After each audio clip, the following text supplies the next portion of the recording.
I have lived my whole life by sound and scent, by the texture of stone beneath my fingers, and the warmth of sunlight finding my face through a window I cannot see. The pack calls it a gift, the way I move through corridors without faltering, the way I know a person's mood before they speak a single word. I call it survival. There's a difference between the two, though no one in Orlan Hall seems to understand that distinction.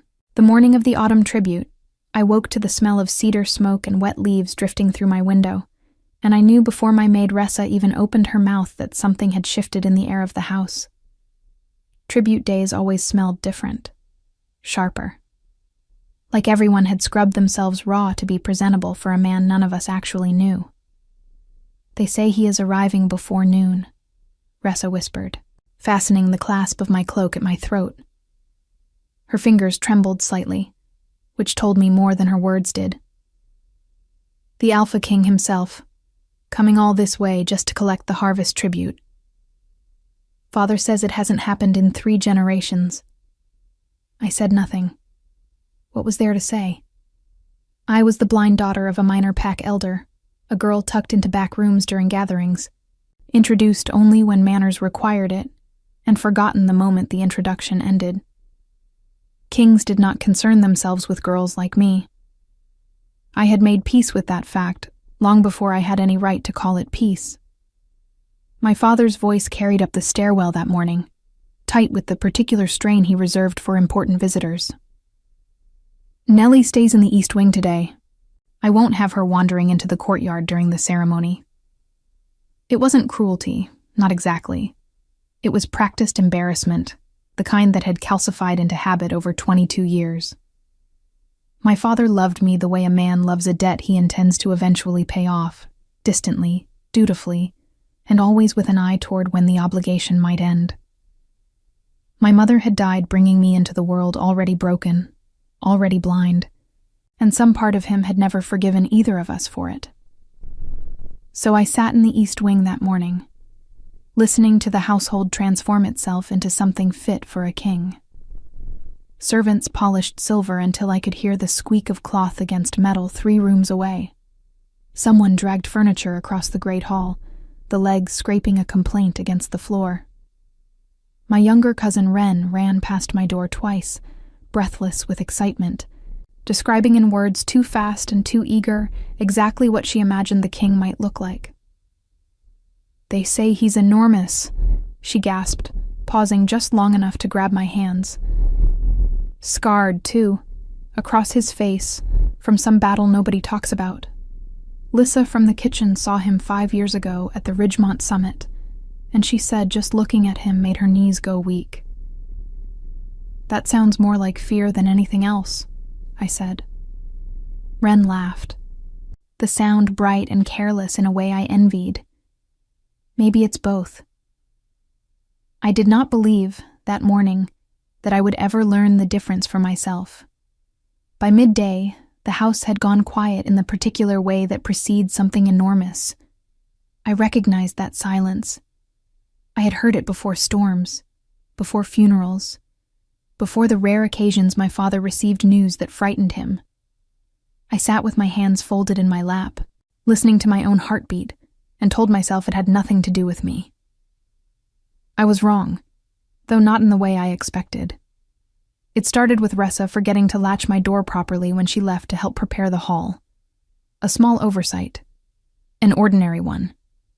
I did not think anything of it until the scent reached me. Pine and rain and something deeper beneath it. Something like the smell of the forest after lightning has split a tree in half.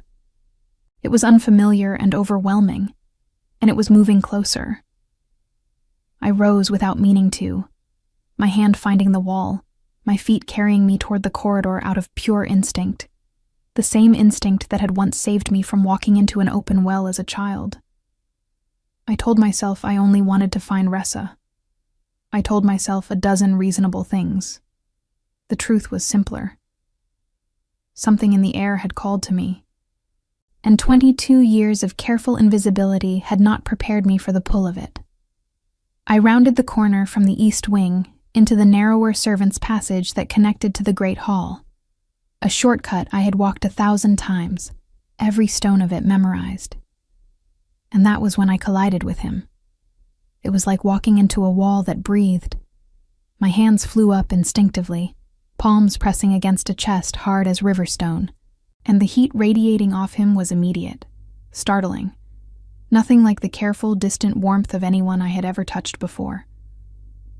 A low sound rumbled somewhere above me, not quite a growl, not quite a question.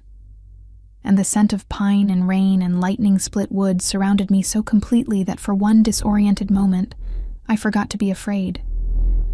Then I remembered exactly who must be standing in that hallway, dressed for a ceremony I had been forbidden to attend, and the fear arrived all at once, flooding through me like cold water. "Forgive me," I breathed, stepping back so quickly I nearly lost my footing. I didn't hear anyone in the passage.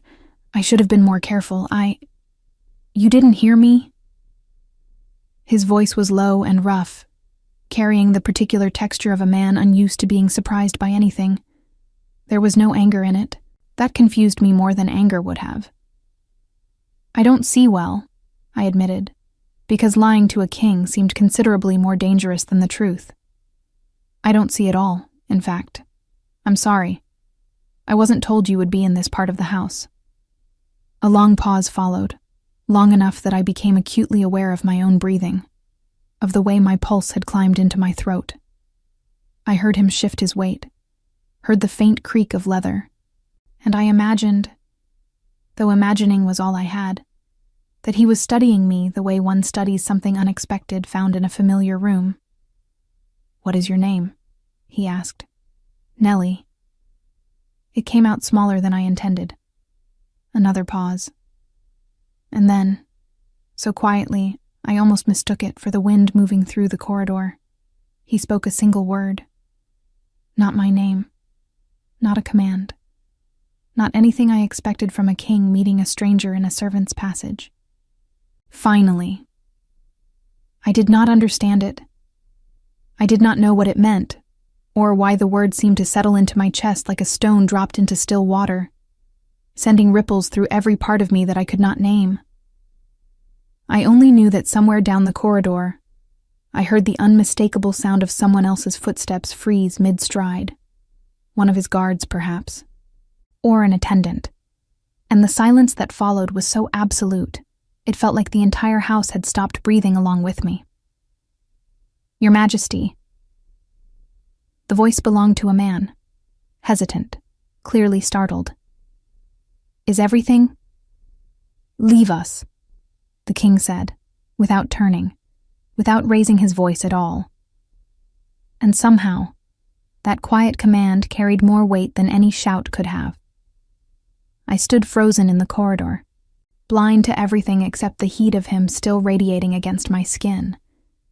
And I understood, with the kind of certainty that arrives only a handful of times in a life, that whatever had just happened could not be undone, and that nothing in Orlin Hall would ever return to what it had been before. Word count, 1. 247.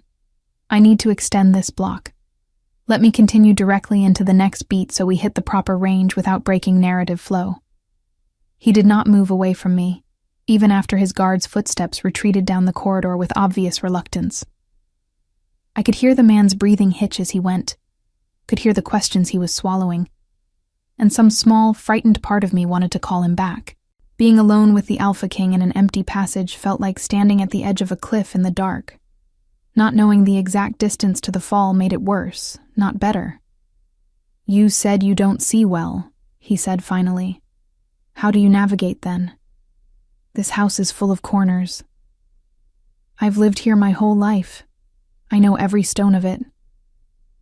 I hesitated, unsure why I was offering him more than the question required. "I count steps. I remember where furniture sits. I listen more than most people bother to." "That's not nothing," he said. "Most men with 2 good eyes walk through life half asleep." I didn't know how to respond to that. No one had ever framed my blindness as anything but a deficiency to be managed, hidden, apologized for. I searched for something to say and found nothing. And into that silence I heard him exhale. Slow, controlled, like a man forcing himself to remain calm. "Your father didn't mention you," he said.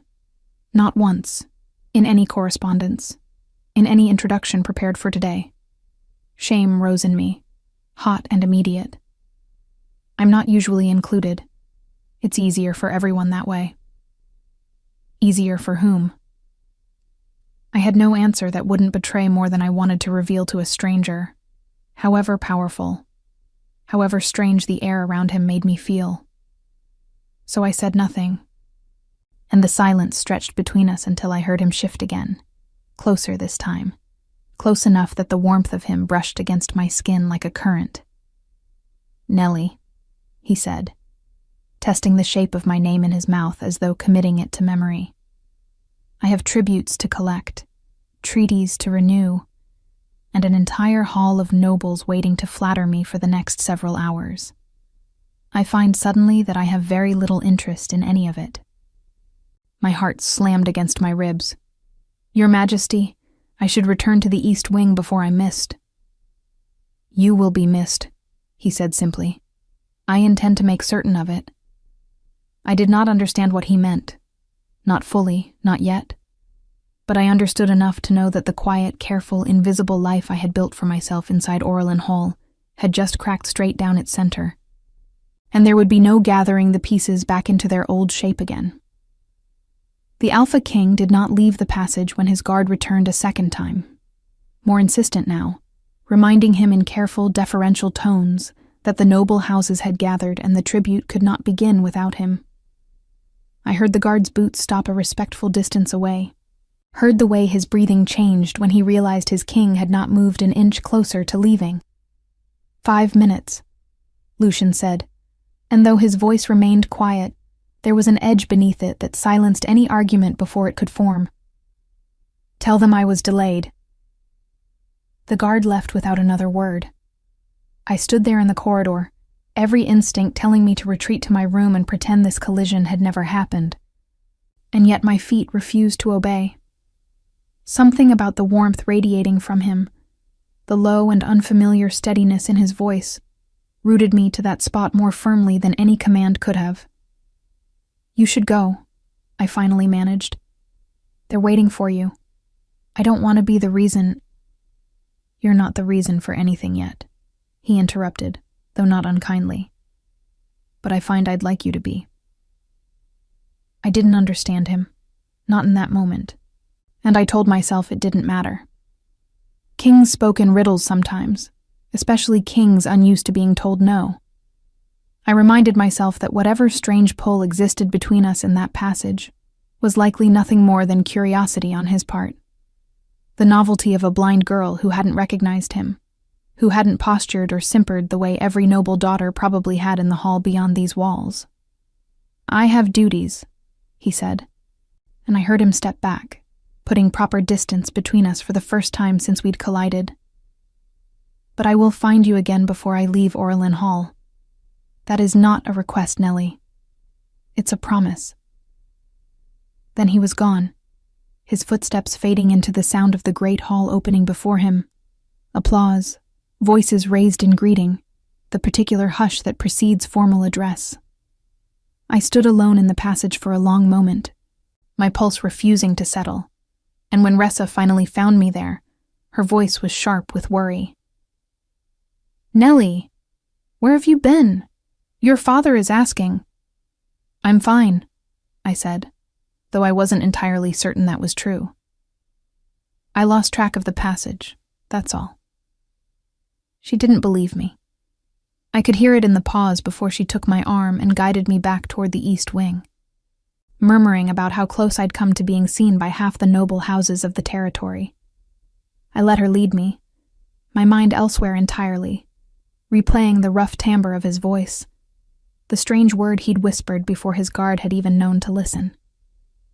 Finally, I turned the word over and over throughout that long afternoon, sitting in my room while the tribute ceremony unfolded somewhere beyond my hearing, muffled by stone and distance. I told myself it meant nothing. Kings were strange, unpredictable creatures, prone to whims that meant everything to them, and nothing to the people swept up in those whims. I had no business hoping otherwise. And yet hope arrived anyway, unbidden and unwelcome, settling into my chest like an ember I couldn't smother. He found me again 3 days later, long after the noble houses had returned to their estates, and the tribute carts had rolled out of Orlin Hall, loaded with grain and silver, and the careful diplomacy of a territory eager to stay in the king's favor. I had assumed by then that his promise in the corridor had been exactly what I feared, a passing curiosity, forgotten the moment something more important demanded his attention. I was wrong. It was early morning when Ressa came to my room, her voice strange with disbelief. "There's a rider from the King's Hall. He's asking for you specifically, by name." My father's reaction, when he learned of it, was a confusion of pride and panic so thick I could practically taste it in the air of the breakfast room. "The king wishes to see Nellie? Are you certain there isn't some mistake?" "No mistake, my lord," the rider said, and I heard the careful neutrality in his tone, the practiced diplomacy of a man delivering a message he didn't fully understand himself. "His Majesty extends an invitation to Lady Nellie to visit the royal grounds. A private audience at her convenience within the fortnight." A private audience. The words settled strangely in the room, and I felt my father's gaze shift toward me, assessing, recalculating, seeing me for the first time in years as something other than an inconvenience to be managed. "Of course," he said quickly. "Of course she'll attend. This is... Nellie, do you understand what an honor this is?" I understood that my father's voice had changed entirely, that the daughter he'd kept hidden in back rooms for 2 decades had suddenly become valuable to him, and the realization left a bitter taste beneath the excitement I couldn't fully suppress. But beneath the bitterness, something else stirred. Something warmer. Something that whispered finally back to me in a voice that wasn't quite my own. The journey to the royal grounds took the better part of a day, and Ressa accompanied me, narrating the changing landscape in low, careful tones as our carriage moved through territory I had never traveled before. Forests gave way to open fields, and the fields eventually gave way to the looming presence of the king's estate. A structure Ressa described as impossibly large, built from pale stone that seemed to glow faintly even in daylight. I felt the change in air the moment we crossed onto royal land. The atmosphere thickened, charged with something I couldn't name, the way storm clouds press down before they break. Servants greeted us with deference that bordered on reverence, and I was led not to a formal receiving room, as I expected, but to a private garden tucked behind the main hall, where the scent of late-blooming roses mixed with something earthier beneath it. "He's already here," Ressa whispered, and I heard the slight hitch in her breath that told me she, too, felt the particular weight of his presence before he ever spoke. "Nellie." His voice came from somewhere ahead, low and warm, carrying none of the formal distance I expected from a king addressing a minor elder's daughter. "You came." "You did say it wasn't a request," I said, and I heard him laugh. A short, surprised sound, as though laughter wasn't something that came easily to him. "I did say that." He moved closer, and I heard Ressa step back discreetly, granting us a privacy I hadn't expected to receive. "Walk with me. There's a path through the garden I think you'll like. It runs along the stream, and the stones are smooth enough that you won't need to count your steps so carefully." It was such a small consideration, and yet it undid something in me that I hadn't realized was still braced and guarded. No one in my life had ever thought to adjust the world around me, rather than expecting me to adjust myself to fit it. We walked for a long while, and he spoke easily of small things at first. The history of the garden, the stream that fed into a larger river beyond the estate, the particular birds that nested in the eaves of the old stone wall. I found myself relaxing despite every instinct that told me caution was warranted around a man with his kind of power. "Why me?" I finally asked, unable to hold the question back any longer. There must be a dozen noble daughters who would have given anything for an invitation like this. He was quiet for a long moment before answering. Because none of them would have told me the truth about not seeing me coming. They would have pretended, performed, calculated every word for advantage. You simply existed in that corridor. That's rarer than you know. That's not much of a reason to summon someone across half the territory. No, he agreed. It isn't the whole reason. Then what is? He stopped walking, and I felt him turn toward me, felt the weight of his attention settle over me like warmth from a fire I hadn't realized I'd been standing too far from my whole life. I've ruled this territory for 9 years, he said. I've sat through 1,000 introductions, 1,000 calculated smiles, 1,000 women positioning themselves to become my queen. I stopped expecting to feel anything in those rooms a long time ago. And in the corridor? In the corridor, he said. I felt something I haven't felt in 9 years. I'd like to understand what that means, if you're willing to let me. The honesty in his voice unsettled me more than any flattery could have. I had spent my whole life being underestimated, overlooked, treated as a problem to be solved rather than a person to be known. The idea that this man, powerful, scarred, carrying himself with the weight of an entire territory on his shoulders, might want to know me rather than manage me felt almost too foreign to trust. I don't know how to be what people expect of a king's companion, I admitted quietly. I can't see your court, your enemies, the politics moving around us. I'd be a liability before I'd be anything else. You let me worry about that, he said, and there was steel beneath the gentleness now, the voice of a man accustomed to protecting what mattered to him. I haven't asked you to be anything yet, Nellie. I've only asked you to walk beside me in a garden and tell me the truth. You've already done both better than anyone in my court has managed in years. We continued walking, and somewhere beneath the rose-scented air and the sound of the stream beside us, I felt the first fragile threads of something taking root. Something I didn't yet have a name for, something that frightened me precisely because it felt, for the first time in my life, like it might actually be real. The weeks that followed unfolded like nothing I had ever known. Lucian sent for me again before the fortnight ended, and then again after that, until the rhythm of travel between Orlin Hall and the royal estate became something my body learned the way it had once learned the corridors of my childhood home, not through sight, but through repetition, through trust building itself slowly into instinct. My father's attitude toward me transformed with each visit, his pride growing louder and more performative as word spread through the territory that the Alpha King had taken a particular interest in his blind daughter. I heard the change in how the household staff addressed me, the new deference in voices that had once spoken to me with careful, pitying patience. It should have felt like vindication.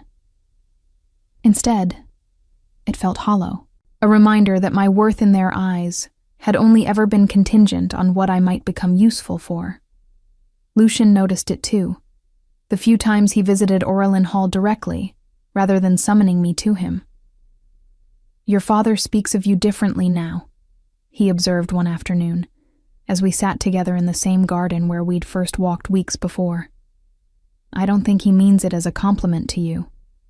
He means it as a compliment to himself, I said. I've simply become more profitable to acknowledge. That won't change, you know. Once people understand what you mean to me, they'll all recalculate. Every smile you receive from now on will carry some measure of self-interest behind it. Is that not true of everyone in your life already? He was quiet for a long moment. Most days, yes. It's part of why the corridor mattered so much. You didn't know who I was.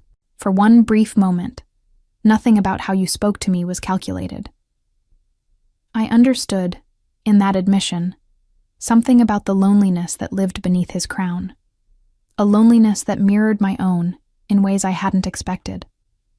We had both spent years being defined by what others needed from us, rather than who we actually were. He, too large and powerful to ever be approached without agenda. Me, too broken and inconvenient to be approached at all. Somewhere in that strange symmetry, An understanding had taken root that felt less like romance in those early weeks, and more like recognition. Two people who had each been waiting, without knowing it, for someone who simply saw them clearly. It was during one of these visits that I first sensed the resistance gathering around us, subtle at first, like the pressure shift before a storm breaks. I heard it in the careful, measured tones of his advisors, when they didn't realize I was within earshot. I heard it in the new chill that crept into certain noble voices when they greeted me at gatherings I had begun cautiously to attend. "The council does not approve," Lucian admitted one evening, when I asked him directly why his chief advisor, a man named Holt, seemed to regard me with such open suspicion. They had hoped I would choose someone from one of the founding bloodlines, someone who could strengthen alliances rather than complicate them. And what do they think I complicate? "Everything," he said, with something that might have been wry amusement if it weren't shadowed by genuine concern. "A blind companion to the Alpha King raises questions about succession, about whether you could fulfill certain ceremonial duties, about whether enemies might perceive weakness where none exists." "Do you believe that? That I'm a weakness?" "No," he said immediately, firmly, "but belief and politics rarely occupy the same room peacefully." I had not fully understood until that conversation the scale of what standing beside him might actually require of me. I had imagined obstacles in vague, abstract terms: disapproval, gossip, the ordinary friction of an unconventional match. I had not imagined a council actively working to undermine my place beside him, nor had I imagined how quickly that opposition might sharpen into something more dangerous than disapproving murmurs. The first real threat arrived disguised as kindness. A noblewoman named Seraphine, daughter of one of the founding bloodline families Lucian's council had hoped he might choose, began appearing at gatherings with increasing frequency. She was, by every account I gathered through tone and texture and the careful descriptions Ressa provided, breathtaking, confident, accomplished, fluent in exactly the kind of court politics that I would never be able to navigate by instinct alone. "She's very kind to you," Ressa told me carefully, after one particular gathering at the royal estate. "Almost too kind. She asked after your comfort 3 times during the evening, made certain you were never without a chair or a drink. That sounds like genuine consideration." "Maybe," Ressa said, though I heard the doubt threaded through her voice. "Or maybe it's the kind of consideration designed to be witnessed." The advisor, Holt, was watching the whole time, smiling in that way that doesn't reach his eyes. I dismissed her concern at first, unwilling to let suspicion poison what little confidence I'd managed to build. But 3 days later, I understood exactly what Ressa had sensed, and I had been too inexperienced to recognize. Seraphine found me alone in the royal gardens, her voice warm, almost sisterly in its gentleness. "I think it's remarkable what you've managed," she said. "Truly. Most women in your position would have crumbled under this kind of scrutiny." "Thank you," I said carefully, uncertain where the conversation intended to go. "I only worry for you," she continued. "The council is not known for patience, and Lucian, much as he cares for you, has obligations that exist far beyond his own preferences. A king's companion must be able to stand at his side during ceremonies of state, must be able to read treaties before they're signed, must be able to recognize a threat approaching before it ever reaches striking distance. I wonder sometimes whether anyone has been honest with you about the weight of what's truly being asked of you." The words landed with surgical precision, each one designed to plant doubt, exactly where doubt would do the most damage. I felt my carefully built confidence wobble, felt the old, familiar shame of inadequacy creeping back into my chest like a tide I had foolishly believed I'd outrun. "Are you saying I'm not capable?" I asked, keeping my voice steady through sheer effort of will. "I'm saying I don't think anyone has been fair to you about what capability would even require," Seraphine said, her tone never once losing its gentle, sympathetic warmth. I would hate to see you hurt when reality finally arrives. Lucian is not always as protected from the council's pressure as he believes himself to be. She left before I could respond, and I sat alone in the garden for a long while afterward. The scent of roses turned suddenly cloying, the warmth of the afternoon sun doing nothing to thaw the cold settling through my chest. For the first time since the corridor, since the word that had changed everything, doubt crept in fully formed and merciless, whispering that perhaps Seraphine was right, that perhaps love, however real it felt in quiet gardens, would never be enough to withstand the machinery of politics and succession and a council determined to see me fail. That night, when Lucian visited Orlin Hall unannounced, sensing something had shifted, I found myself unable to voice the doubt sitting heavy in my chest. Instead, I asked him a question I had been avoiding since the very beginning. What happens if the council refuses to accept me? Truly refuses, not just grumbles behind closed doors? His silence stretched long enough that I felt my heart sink before he ever spoke. Then we will face that refusal together, he said finally. But Nellie, I need you to understand something. And I need you to believe it fully, because I suspect someone has been working very hard to make you doubt it. He took my hand, his grip steady and sure. I am not asking you to become someone capable of managing my council's approval. I am asking you to remain exactly who you already are, because that is the only thing I have ever actually wanted. It should have settled the doubt entirely. Instead, it only sharpened my awareness of how much remained unresolved, how many forces moved against us in rooms I would never be invited into, how thin the ground beneath this fragile, growing love truly was. I did not yet know that Seraphine's gentle warning in the garden had been only the opening move in something far more deliberate, far more dangerous than wounded pride or political ambition. I did not yet know that within the week, that danger would arrive not as words designed to wound, but as something closer to a blade aimed directly at the fragile trust Lucian and I had only just begun to build. The blade, when it came, arrived in the form of a letter. I learned of it first through the change in the household's atmosphere, a tension that settled over Orlin Hall like fog rolling in from the coast, thick enough that even I, without sight, could feel its weight pressing against every conversation conducted in hushed, careful tones just beyond my hearing. My father's voice, when he finally summoned me to his study 3 days after my last visit with Lucian, carried a coldness I hadn't heard from him in years.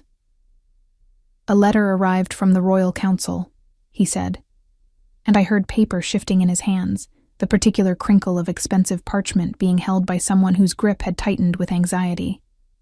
Addressed to me directly. It concerns you. What does it say? It claims, he said carefully, that you have been seen meeting privately with members of a rival pack. That correspondence exists between you and an agent connected to the Thornwood territory. Correspondence that suggests you may have been gathering information about the king's defenses, his travel patterns, the layout of the royal estate. The accusation landed like a physical blow, stealing the breath from my lungs entirely. That's not true.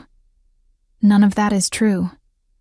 I've never corresponded with anyone from Thornwood. I don't even know anyone there.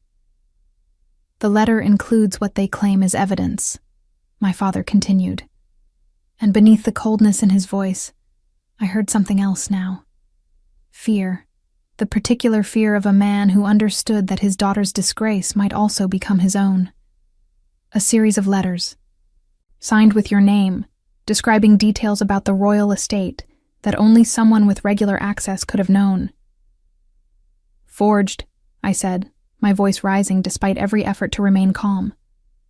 Someone has forged my hand, or paid someone to write in a style meant to resemble mine. Father, you know me. You know I would never. I know what I've always known, he said, and the words cut deeper than any accusation could have. That I cannot fully account for everything you do when you're away from this house, in rooms and gardens I have no access to, in conversations I cannot verify. The betrayal in that admission settled into my chest like a stone. My own father, faced with a fabricated accusation, found it easier to doubt me than to trust 2 decades of knowing exactly who his daughter was. Within hours, word reached the royal estate, and within a day, Lucian arrived at Aurelin Hall himself, his presence filling the house with a tension so thick I could practically taste it. I heard the controlled fury in his voice as he addressed my father in the receiving room, demanding to see the letter, the supposed evidence, every detail of an accusation he refused to accept at face value. "This is fabricated," he said, after what felt like an eternity of silence while he examined the documents. "The handwriting is close, but not precise. Whoever forged this didn't account for the particular slant Nellie's tutors corrected in her years of practice. More importantly," his voice hardened further, "the dates listed correspond to days when Nellie was confirmed to be at the royal estate, in my company, nowhere near positioned to send correspondence to Thornwood agents." "Then who would do this?" my father asked, though I heard in his voice that he already suspected the answer and feared what acknowledging it might cost him. "Someone who understands exactly how council politics function," Lucian said. "Someone with motive to remove Nellie from consideration before this goes any further." He did not name Seraphine directly. Not yet. Not without proof solid enough to withstand the scrutiny such an accusation would invite. But I heard the certainty in his voice, the controlled rage of a man who had already drawn his own conclusions and intended to act on them with the kind of precision that came from 9 years of navigating exactly this sort of danger. What followed was the hardest week of my life since the morning I first understood I would never see the world the way others did. The council, predictably, seized on the accusation with something close to relief, using it as justification to formally request my removal from any further consideration as the king's companion. I was not permitted to attend the council session where the matter would be debated, a decision Lucian fought against and lost, the council citing protocol regarding accused parties and pending investigations. I sat instead in the garden where we had first walked together, Ressa beside me, both of us straining to hear anything carried on the wind from the council chamber on the far side of the estate. "They're saying terrible things," Ressa finally admitted, her voice tight with worry. "Holt is arguing that even if the letters are forged, the mere existence of doubt should be sufficient reason to dissolve the king's interest in you. He's calling it a matter of security, not affection." I felt the ground beneath me shifting in a way that had nothing to do with my blindness, and everything to do with the precariousness of love built across such uneven terrain. Lucian could fight for me in private conversations, could examine forged documents and find their flaws, but against an entire council determined to use any available weapon, I wondered, for the first time, whether his certainty alone would be enough. It was during this period of waiting, this agonizing stretch of days where my fate hung suspended in rooms I couldn't enter, that I made a decision that surprised even myself. I requested an audience with Seraphine directly. She agreed, perhaps curious, perhaps confident enough in her own positioning to believe a confrontation would only further damage my already precarious standing. We met in a smaller garden, away from the main estate, with only Ressa present to describe what I could not see. "I know what you did," I said, without preamble, without the careful diplomatic softening I might have employed weeks earlier, before doubt and fear had stripped away my patience for games. "The letters, the forgery. I don't know how you arranged it, but I know it traces back to you." Silence stretched between us, long enough that I wondered if she intended to deny it outright. When she finally spoke, her voice had lost the warm, sisterly quality from our earlier conversation, replaced by something colder, more honest. "You don't belong in that world," she said. "I'm not saying this to wound you. I'm saying it because it's true. Lucian deserves someone who can stand beside him without requiring constant accommodation, without becoming a vulnerability his enemies can exploit. I did what the council should have done months ago. By lying, by fabricating evidence designed to destroy my reputation, possibly my entire future. By ensuring the right outcome occurs, she said, with chilling calm. Sometimes the truth needs assistance to arrive where it belongs. I felt something harden in me then, some final remnant of the timid, invisible girl who had spent 22 years accepting whatever role others assigned her. "You're wrong about what I require," I said. "And you're wrong about what makes someone capable of standing beside a king. But you've made one mistake that will undo everything you've built. You assumed I would crumble quietly, the way everyone has always expected me to. I won't." I left her there in the garden, my hands trembling, but my resolve, for the first time in this entire ordeal, absolutely solid. Whatever happened in that council chamber, whatever judgment the elders eventually reached, I would not face it as the frightened, invisible girl I had been in the corridor weeks before. I would face it as someone who had finally learned the shape and weight of her own worth. That evening, Lucian found me in the garden, and I recounted the confrontation in full, watching, through the sudden stillness in his presence, the controlled tension in his breathing, as something in him shifted decisively. "She admitted it," he said quietly. "Outright. To you directly. She didn't expect me to confront her. She expected me to disappear quietly, the way everyone has always assumed I would. She miscalculated badly then." His voice carried something fierce now, protective, and resolved in equal measure. "Tomorrow the council will hear testimony regarding the forged letters. I intend to make certain Seraphine's role in this becomes impossible to dismiss or excuse. And if the council still doesn't accept me, even after the forgery is exposed..." He turned toward me fully, and I felt the weight of his attention settle over me with an intensity that left no room for doubt. "Then the council will need to accustom itself to disappointment," he said. "Because I have made my choice, Nellie, and it was never contingent on their approval. It was only ever contingent on you. For the first time since the letter arrived, I allowed myself to believe that this fragile, hard-won love might actually survive the machinery determined to destroy it. But I also understood, with the same clarity that had once told me exactly where the well's edge sat in my childhood garden, that tomorrow's council session would determine far more than my standing at court. It would determine whether love, however genuine, could ever truly triumph over the cold calculations of power. The council chamber was a room I had never entered, though I had heard it described countless times in the weeks since Lucian's interest in me became public knowledge. Vast, formal, lined with the portraits of alphas who had ruled this territory for generations before him. I stood at its threshold the following morning, Ressa's hand steady beneath my elbow, and felt the weight of dozens of eyes settling on me the moment the doors opened. Lucian had insisted, against considerable protest from Holt and several other council members, that I be present for the testimony.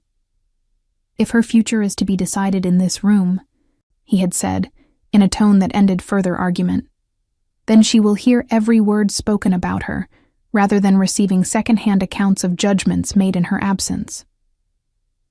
I was guided to a seat near the front, close enough to hear every shift of fabric, every cleared throat, every carefully measured breath the council members took as the proceedings began.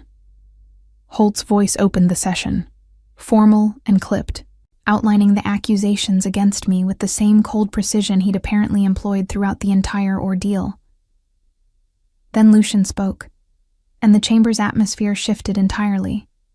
He laid out, methodically, and without a trace of the emotion I knew was simmering beneath his composure, every flaw in the forged letters, the inconsistencies in handwriting that a trained scribe confirmed under oath, the travel records proving I had been at the royal estate during every date the letters claimed otherwise, the testimony of 3 separate household members who confirmed my whereabouts during the period in question.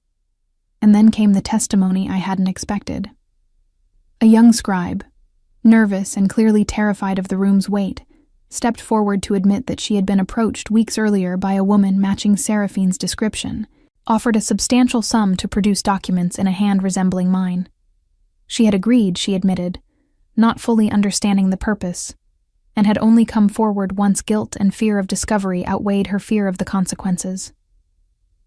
The chamber erupted into murmurs, and I heard Seraphine's composure crack for the first time.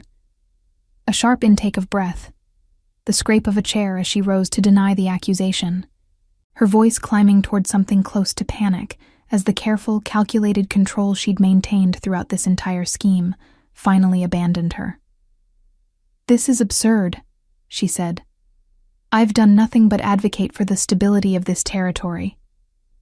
By forging documents intended to destroy an innocent woman's reputation?" Lucian's voice cut through hers with quiet, devastating precision. "By manipulating a frightened young scribe into committing fraud on your behalf? I wonder, Seraphine, how the Council intends to reconcile your concerns about stability with evidence of exactly the kind of deception that would actually threaten it." The session that followed stretched for hours, filled with debate I could only partially follow, voices rising and falling around accusations and counter-accusations, procedural questions about punishment and precedent.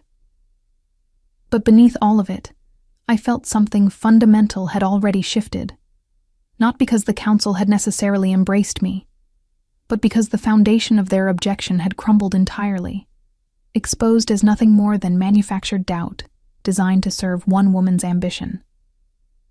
By the time the Council formally withdrew Seraphine's family from consideration for any future alliance, and quietly noted that no further objection would be raised regarding the king's personal choices, I understood that we had won something far larger than a single contested ruling. We had survived the machinery that had been built specifically to destroy us, and we had survived it intact. The weeks that followed brought a quiet I hadn't experienced since long before the autumn tribute changed the entire course of my life. My father, chastened by his own willingness to doubt me so readily, attempted clumsy gestures of reconciliation that I accepted with cautious, measured grace. Not because I had fully forgiven the years of careful invisibility he'd imposed on me, but because I had learned, through everything that transpired, that holding on to bitterness cost more than it ever returned. Seraphine disappeared from court entirely. Her family's influence diminished. Her ambitions for that particular kind of power closed off permanently. I felt no satisfaction in her downfall, only a quiet relief that the threat she'd posed had finally been neutralized.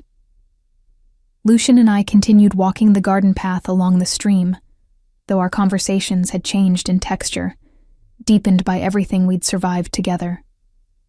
He told me, one evening as autumn gave way fully to winter's first frost, that he intended to formalize our bond before the full council and the gathered nobility of the territory.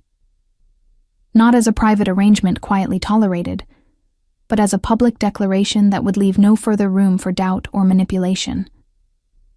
"Are you certain?" I asked him, though by then the question felt more like ritual than genuine uncertainty. "Once this becomes formal, there will be no retreating from it. Every eye in the territory will be watching." "I've spent 9 years being watched by eyes that expected nothing genuine from me," he said. "I find I no longer fear being watched, as long as what they witness is real." The ceremony, when it came, was smaller than the grand spectacles I'd heard described in stories of royal unions past. Lucian had insisted on that, understanding instinctively that I would have been overwhelmed by the kind of overwhelming pageantry typically reserved for such occasions. Instead, it took place in the same garden where we'd first walked together, where roses had bloomed and later withered and would, come spring, bloom again. I could not see the faces gathered around us that day, could not see the expression on Lucian's face as he spoke the words that bound us formally before his people. But I felt the warmth of the sun against my skin, felt Ressa's hand squeezing mine with quiet joy, just before she stepped back to let the ceremony proceed, felt my father's presence nearby, subdued, and finally perhaps genuinely proud rather than merely calculating. And I felt Lucian's hand find mine, steady and certain, exactly as it had been every day since that collision in the corridor months before. "I once told you that meeting you was the first true thing I'd felt in 9 years, he said, his voice low enough that the words felt meant only for me, despite the gathered crowd. I find that feeling has only grown since. You didn't just survive everything thrown against us, Nellie. You taught an entire territory what strength actually looks like, even when it doesn't resemble what they expected.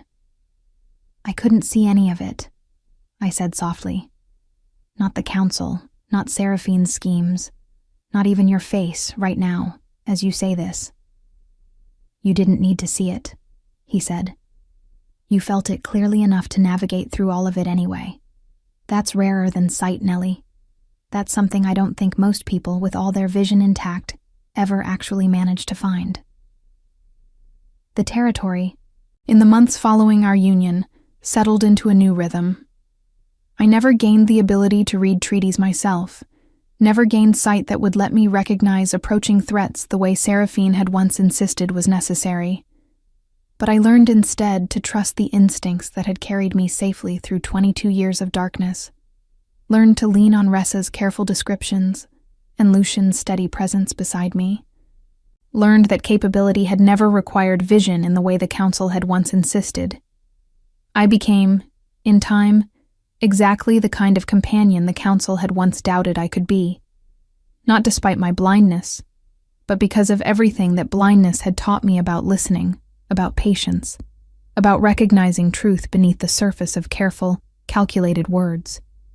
Nobles who had once regarded me with suspicion learned, gradually, to value the particular clarity I brought to court, an ear for deception that no amount of sight could have taught me, a steadiness that came from having spent a lifetime navigating a world that never once made accommodations for me. On quiet evenings, long after the formal ceremonies and political maneuvering had settled into the comfortable rhythm of an established life, Lucian and I would walk the garden path together, and he would describe to me, in patient detail, the way the light fell across the stream, the particular shade the roses turned as autumn approached again, the small, ordinary beauties of a world I would never see, but had in every way that mattered, finally found my place within. The girl who once bumped into a king in a darkened corridor, invisible and overlooked by her own family, had become something far more enduring than anyone in that corridor could have predicted. Not a queen defined by what she lacked, but a woman whose strength had been there all along, simply waiting for someone willing to see it clearly, even in the dark.